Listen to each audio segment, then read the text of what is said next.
ये आकाशवाणी है।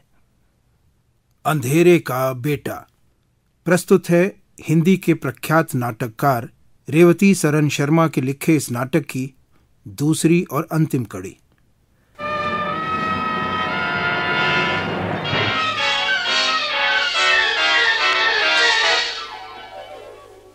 मीरा, संतोष तो नहीं पीते, लेकिन तुम तो डिनर के बाद कॉफी लेती होगी। नहीं, अब नहीं, नींद उड़ जाती है। हमें तो पता ही ना था तुम यहाँ हो, वरना हम जरूर आते। बस उनकी डेथ के 1 साल बाद इन लोगों ने यहाँ ऑफर दिया और मैं आ गई। हिंदी पढ़ाती हो? हाँ, वहाँ वक्त ही ना कटता था। हम लोगों की यही तो ट्रेजेडी है। लोग कहते हैं आर्मी में इतने अच्छे स्केल मिलते हैं, इतनी पेंशन मिलती है, पर इसके सहारे जिंदगी कटती है। सब शिकायत कर सकते हैं, सिपाही की पत्नी नहीं कर सकती। उनकी डेथ कब हुई? 62 में। इन्फेंट्री में थे? हाँ। देव भी इन्फेंट्री में है। क्या नाम था उनका? Captain bridge Malhotra. वे पहले जिस यूनिट के साथ थे वो तबाह हो गई। फिर इनको किसी दूसरी कंपनी की मदद के लिए भेजा गया, लेकिन उसका कंपनी कमांडर दगा दे गया। उसने सरेंडर कर दिया? वो भाग आया। क्या? इन्हें आगे बिल्कुल खुली पोजीशन पर भेजकर आप पीछे हट गया। पीछे हट गया? सुनो, तुम मुझे पूरी बात बताओ। मुझे पूरी बात नहीं मालूम। मुझे तो जो मालूम हुआ एक जेसीओ के जरिए मालूम हुआ। जेसीओ के?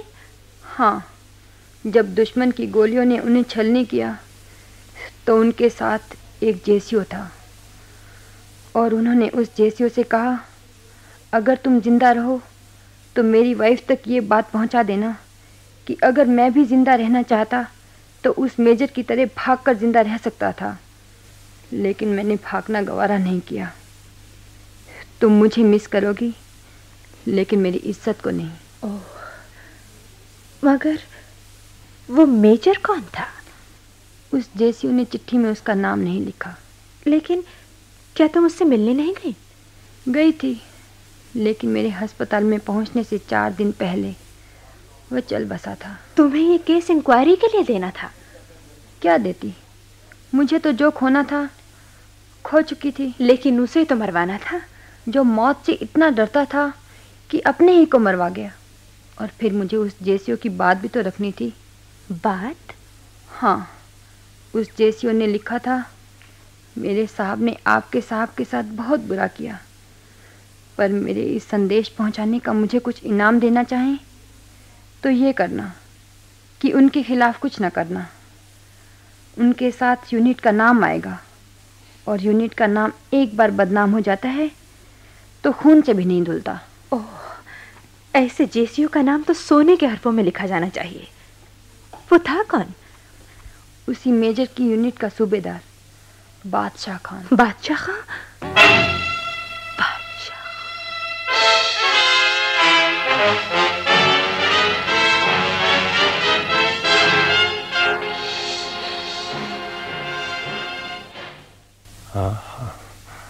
मुझे एक बार फिर सुनाओ। क्या? जो लड़ाई में हुआ था। लड़ाई में? हाँ। क्यों? मैं सो सकूंगी। तुम? जब तक तुम नहीं बताओगे सो नहीं सकूंगी। निरुपमा, मुझे सुनाओ, मेरा दम घुटा जा रहा है। मैं डॉक्टर को बुलाता हूं। नहीं, मुझे सुनाओ, वहां क्या हुआ था। सुना तो चुका हूँ। आज फिर सुनाओ। कुछ खास नहीं हुआ था। हम लड़े थे, पर जब दुश्मनों का दबाव बढ़ा तो हमें हटना पड़ा। तुम अपनी मर्जी से नहीं हटे थे ना? हाँ हाँ, ब्रिगेड के पीछे हट जाने पर भी मैं पोजीशन पर रहना चाहता था। और बादशाह खां की मौत तुम्हारे साथ पीछे हटते हुए सुरंग के फट जाने से हुई थी? हाँ। और तुम्हारे साथ कोई और नहीं था? और? हाँ हाँ, किसी और यूनिट का। किस यूनिट का? किसी मशीन गन कंपनी का। किसी नीरू। तो वो था। हाँ। अपने हाथ दिखाओ। मैंने नहीं उसे मारा। मगर तुमने उन्हें आगे पोस्ट किया। हाँ। बिल्कुल खुली पोजीशन पर। हाँ। और तुम पीछे हट गए। हाँ हाँ, मैं उनको आगे करके पीछे हटाया ताकि वो मर जाए, ताकि मैं बच जाऊं। बात एक है, मगर फर्क है। लेकिन इसमें फर्क नहीं कि तुम इसी वजह से सुपरसीड हुए हो। हाँ। बत्ती जला दो। नहीं, बत्ती न जलाओ। मेरी सुनो। मैंने सुन ली, बत्ती जला। नहीं नहीं, कुछ देर अंधेरा रहने दो, मुझे मुंह दिखाने लायक बन जाने दो। अब तुम कभी मुंह दिखाने लायक न हो सकोगे, कभी नहीं, कभी नहीं। आदमी पर यूं फैसला न दो, वो बंदूक की गोली नहीं होता। हाँ, आदमी के अंदर मर्जी होती है, गोली नहीं। पर आदमी बीच रास्ते में नियत बदल सकता है। तो तुमने नियत बदली? नियत आदमी के हाथ में नहीं होती। क्या? आदमी नियत के हाथ में होता है। नहीं, तुम झूठ बोल रहे हो। मैं सच बोल रहा हूँ। तुम मासूम हो। मैं शिकार हूँ। किसका? उसी का, जो अचानक आदमी का रुख मोड़ देती है। रुख? हाँ, गाड़ी रुख नहीं बदलती, कांटा रुख बदलता है। मगर यहाँ गाड़ी भी तुम ही हो और कांटा भी तुम ही। कांटा और है, आदमी के हाथ में नहीं है। क्या? तुमने उसी सच को सच जाना है जो टेबल लैंपों की रोशनी के नीचे किताबों में मिलता है। कभी उस सच्चाई को भी जानो जो इंसान के अंधेरे सीने में मिलती है। आज सच्चाई सुनाओगे? तो सुनाओ। तुम समझती हो मैंने जानबूझकर उनको मरवाया और अपने को बचाया? मेरी नहीं, अपनी बात। मैं अपनी ही कह रहा हूं। आदमी ने जहर के प्याले पिए और सूली पर चढ़ा, फिर भी उसने अपने को बचाना चाहा। आदमी की नहीं, सिपाही की बात करो। सिपाही आदमी नहीं होता। नहीं, सिपाही वचन होता है, कमिटमेंट होता है। वो आम आदमी वाली आजादी नहीं ले सकता। मानता हूं, मैंने भी आम आदमी की तरह कभी भगोड़ा बनना नहीं चुना था, लेकिन न जाने उस वक्त क्या हुआ कि मौत को देखकर मेरे सोच की सारी दिशाएं, इरादे के सारे कांटे हैरत अंगेज तौर पर जिंदगी की तरफ मुड़ गए। दुश्मन आ रहे हैं, उनको रोकना नामुमकिन है, ठहरना मौत है, पीछे हट जाओ, यही अक्लमंदी है। और बादशाह खां और कैप्टन ब्रिज को आगे छोड़ जाओ। उसका जवाब भी किसी ने मेरे अंदर दिया था। ब्रिगेड ने खुद पीछे हटने के लिए तुम्हें आगे छोड़ा, तुम उन्हें छोड़ जाओ, ये बिल्कुल मुनासिब है। अपनी बुजदिली को ब्रिगेड के टैक्टिकल विड्रॉल से मिलाते हो। अगर तुम सही होते तो कैप्टन ब्रिज मल्होत्रा भी यही सोच सकता था, बादशाह खां को आगे छोड़कर पीछे हट सकता था। उसने ऐसा नहीं किया। हाँ, उसके सोच ने ऐसा कांटा नहीं बदला और तुम्हारे अंदर बदल लिया। मुझे उस पर अख्तियार न था, शायद इसलिए कि मेरे घर में कोई सिपाही नहीं हुआ। जान देने पर पीछे न हटने की कोई मिसाल मेरे खून का हिस्सा नहीं बनी। इसलिए जब मौत ने एकाएक मेरी बाँह पकड़ी और मेरे होश की सारी पत्तियां एकदम बुझ गईं, तो उस अंधेरे में मुझे जान बचाने की आरज़ू ने घसीट लिया। मैं मौत से बाँह छुड़ाकर उसके साथ भाग गया। मगर बहुत से नहीं भागते। वो जिंदगी के बजाय मौत की ओर मुड़ जाते हैं। किस लिए? जवाब नहीं दूंगा, मगर शायद सब हालतों में चुनाव वो भी नहीं करते। बस उनके खून की कोई चिंगारी, मिजाज की कोई जिद, स्थिति की कोई मजबूरी, या बस कोरा इत्तेफाक फैसला कर देते हैं कि उनके कदम मौत की ओर उठेंगे। लूट चुके, जो मरे हैं, जिन्होंने जाने दी हैं, उन्हें लूट चुके, साबित कर चुके कि जो बहादुर होते हैं वो भी जानबूझकर बहादुर नहीं होते, बस इत्तेफाक से बन जाते हैं। मगर मुझे ऐसे ही इत्तेफाक और चिंगारी वाले आदमी की जरूरत थी। मुझे तुम जैसा समझदार नहीं, उन जैसा दीवाना या पागल आदमी चाहिए। तुम चाहती थी मैं मर जाता। मैं चाहती थी तुम जी जाते। निरुपमा। हाँ, तुम जिंदा नहीं हो। जो लोग कहते हैं तुम पहले जैसे नहीं रहे, ठीक कहते हैं। सिर्फ मैं अपने आइडियलिज्म और भरोसे की चकाचौंध में देख ना पाई कि तुम बुझ गए हो। उतरी केंचुली, चौड़ा धोखा, लंबा झूठ हो। मैं झूठा नहीं हूं। क्या? सुबह भी जब मैंने सुपरसेशन के बारे में झूठ बोला, और उस दिन भी जब मोर्चे से लौटने के बाद झूठ बोला था, मैं सच बोलने की ताकत रखता था। लेकिन तुमने मेरा सच न जानना चाहा। तुमने मुझे उन निगाहों से देखा, मेरे आगे अपनी उम्मीदों का वो शानदार फ्रेम कर दिया कि मुझे उसमें फिट होना पड़ा। सच के बजाय झूठ का सहारा लेकर तुम्हारी निगाहों में हीरो बनना पड़ा। यानी ये मेरी खता थी कि मैंने तुम में हीरो तलाश किया। तुम्हें एक आदर्श सिपाही समझकर यूं देखा जैसे लोग नेट या HF-24 को देखते हैं। अगर तुम मेरे आदर्शवाद से इतना उकता गए हो, अगर मेरा सच तुम्हें झूठ की गोद में धकेलता है, तो जाओ। मैंने तुम्हें आजाद किया। तुम चूहों और चमगादड़ों की तरह अपनी नेचर और मर्जी के अंधेरे में जी सकते हो। मैंने ये नहीं कहा। अब तुम कुछ नहीं कह सकोगे, क्योंकि तुम वो नहीं हो जो मैंने समझा था। मुझे राख की बुझती चिंगारी नहीं, यूरेनियम का फटता एटम चाहिए था, जो आदमी होता है, हुआ है, होगा। तुम मुझसे नाउम्मीद हो? हाँ, हाँ। मेरे लिए तुम्हारी जिंदगी में कोई जगह नहीं? हाँ। मैं जा सकता हूँ? हाँ, हाँ, हाँ।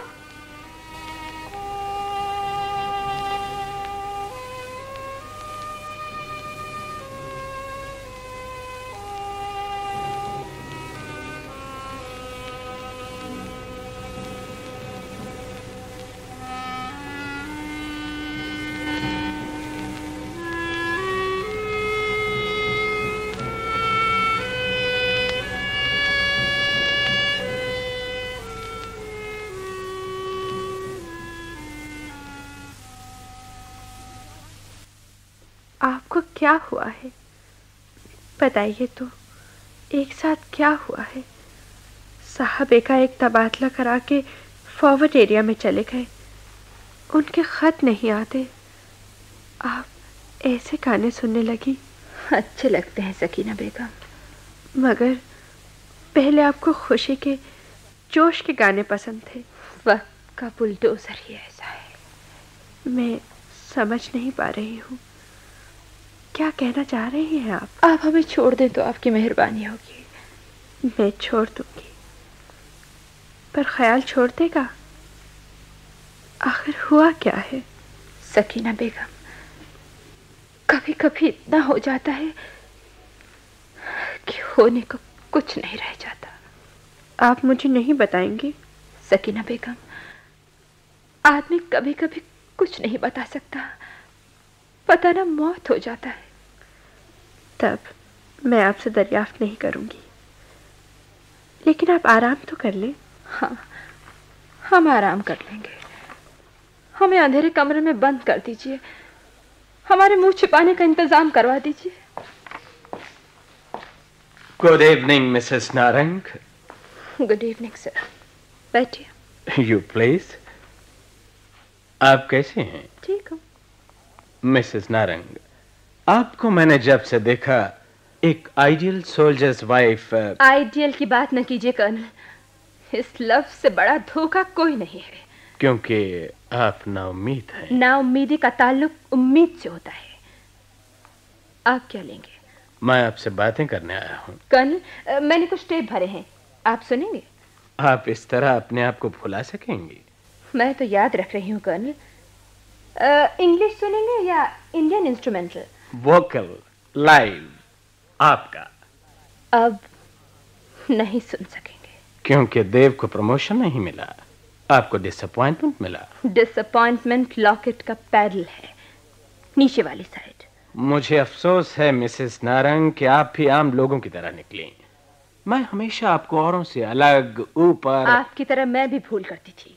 मिसेस नारंग, आपसे नहीं जीत सकूंगा, लेकिन क्या आप इस बात को नहीं भुला सकती जिन हालात में देव एक साथ अपना ट्रांसफर करा के फील्ड यूनिट में चला गया है? मुझे शुबा होता है आप देव की वकालत करने आए? ऐसी बातों के फैसले बिना वकील और जज के होते हैं। फिर? मैं सिर्फ ये जानने आया हूं कि आप देव से नाराज हैं। ऐसी बातों के फैसले बिना जज और वकील के होते हैं। मगर शायद दोस्त, अपने बुजुर्ग उन फैसलों में शरीक होते हैं। होते हैं, पर समझकर नहीं होते, बस चूंकि होते हैं इसलिए हो जाते हैं। यानी आप मुझे वजह नहीं बता सकेंगी? नहीं कर्नल, खाना एंजॉय करना हो तो किचन में नहीं जाते। ये एंजॉय करना है? और गम क्या है, दोनों को खाना पड़ता है। Then I can take leave. Colonel, sometimes you have to say goodbye to everything. Everything. Goodbye.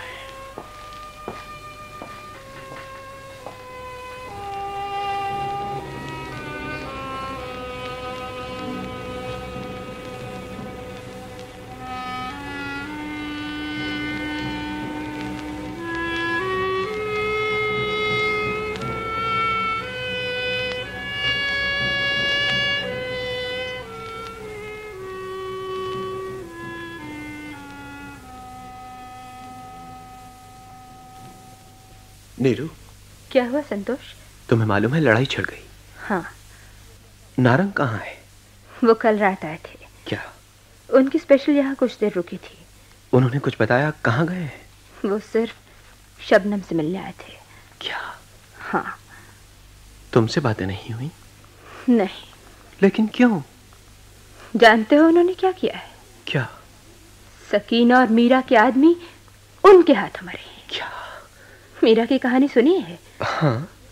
जिस मेजर ने कैप्टन ब्रिज और बादशाह खां को आगे पोस्ट किया वो देव थे। नीरू, मुझे दफना तो संतोष, मैं जीते जी मर गई हूँ।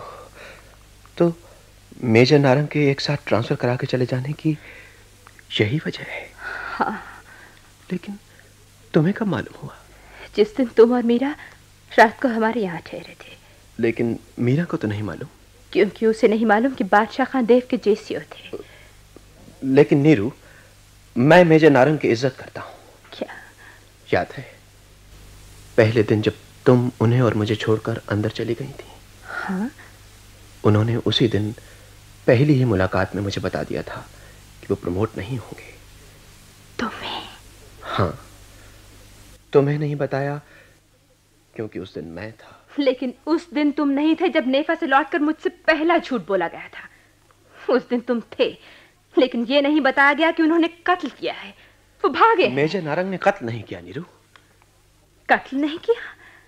खुद भागना, दूसरों को आगे खुली बिनार की पोजीशन पर पोस्ट करना। नीरू, मेजर नारंग ने बस सिपाही वाला काम नहीं किया। और मेजर नारंग को बस सिपाही वाला काम करना था। जानता हूं, मानता हूं, इससे उन्हें भी इनकार नहीं। लेकिन मेजर नारंग ने एक सच मुझे भी बताया है और उस सच से मैं इनकार नहीं कर सकता। क्या? कोई इंसान बदसूरत काम नहीं करना चाहता, लेकिन उसकी नेचर में बदसूरती बसी है। इसलिए उसकी लड़ाई सबसे पहले अपने से है और अपने से लड़ना सबसे मुश्किल है। लेकिन कैप्टन ब्रिज और बादशाह खां लड़े हैं, उनसे पहले हजारों लड़े। लेकिन वो हजारों कहां नहीं लड़ पाए हम नहीं जानते।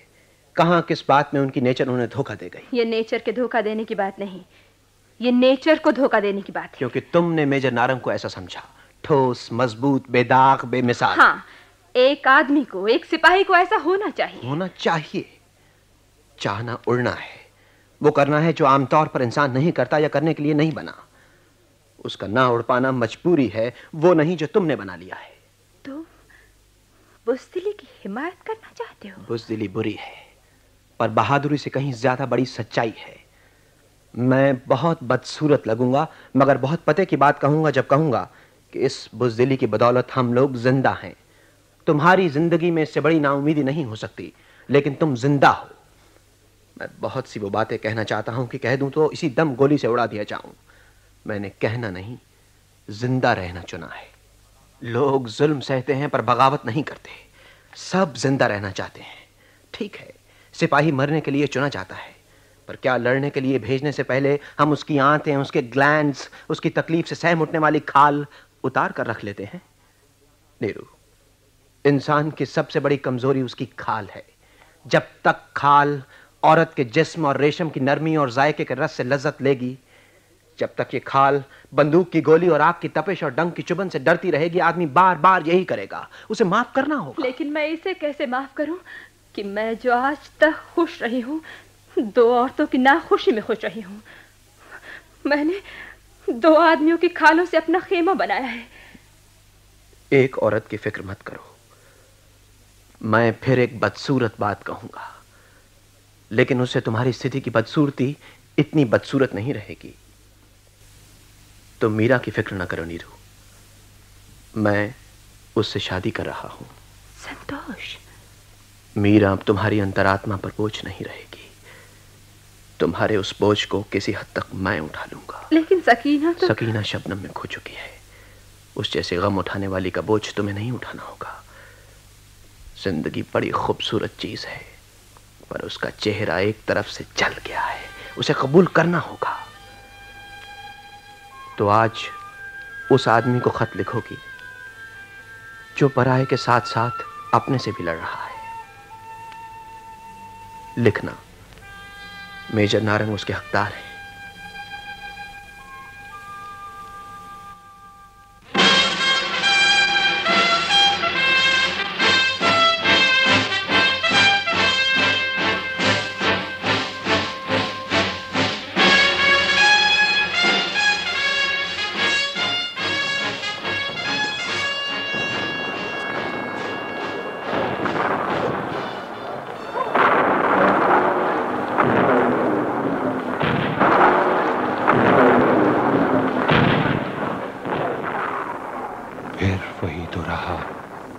मैं फिर कंपनी कमांडर हूं।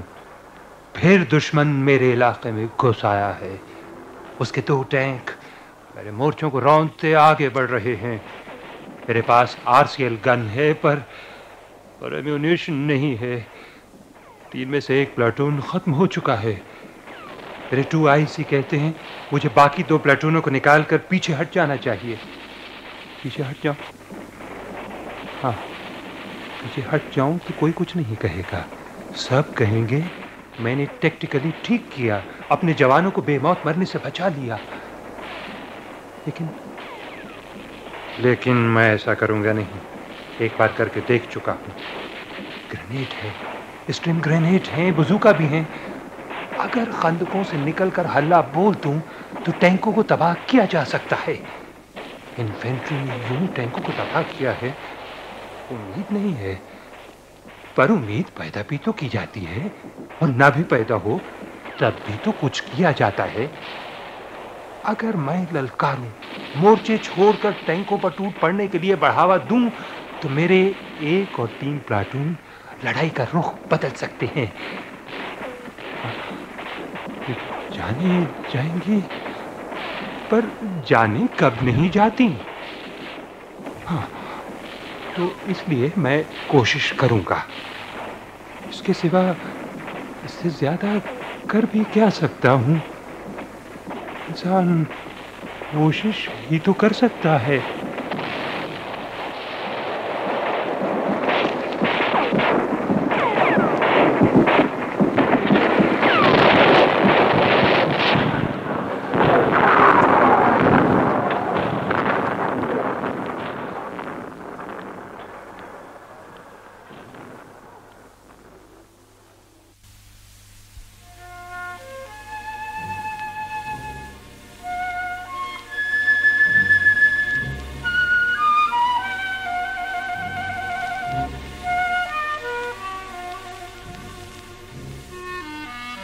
मेम साहब, आप यहाँ क्यों आ खड़े हुए?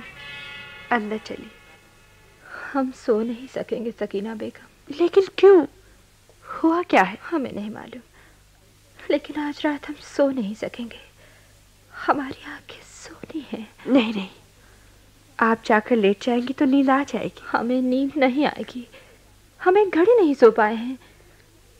लेकिन यहाँ तो सर्दी है, अकेलापन है।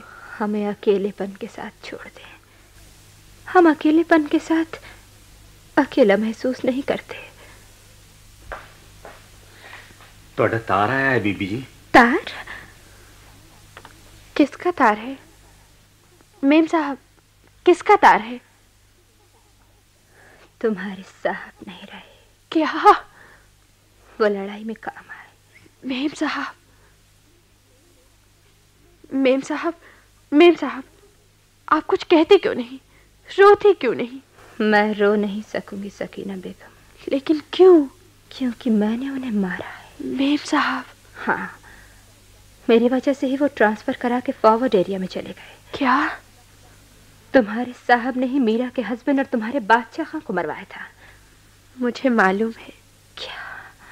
हाँ, जब मैं उनसे मिलने अस्पताल में गई थी तो उन्होंने मुझसे सब कुछ बता दिया था। और फिर भी तुम यहाँ हो?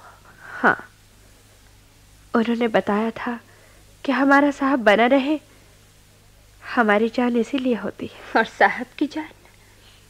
सकीना बेगम, तुम्हारे आदमी ने फर्ज निभाया, तुम इसके सहारे जिंदा हो, लेकिन मैं किसके सहारे जिंदा रहती?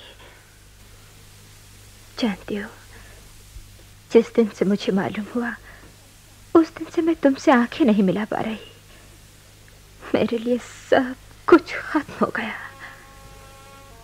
लेकिन आज जब वो नहीं रहे, मेरे लिए कुछ नहीं रहा, मुझे लगता है मैं तुमसे आंखें मिला सकती हूँ। मीम साहब। हाँ सकीना बेगम, मैं तुमसे आंखें मिला सकती हूँ, सूरज से आंखें मिला सकती हूँ।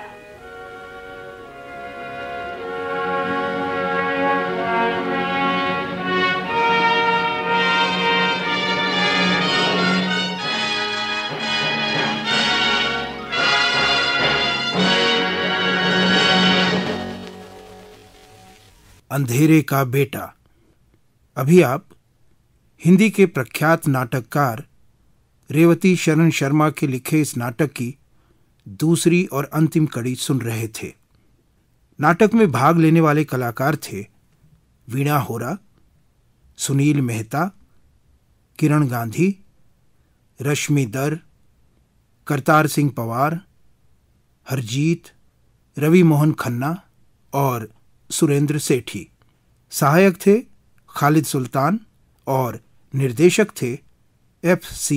माथुर। केंद्रीय नाटक एकांश द्वारा तैयार किया गया यह नाटक आकाशवाणी के दिल्ली केंद्र से प्रसारित किया गया। इस नाटक की रिकॉर्डिंग आकाशवाणी के ध्वनि अभिलेखागार से प्राप्त की गई।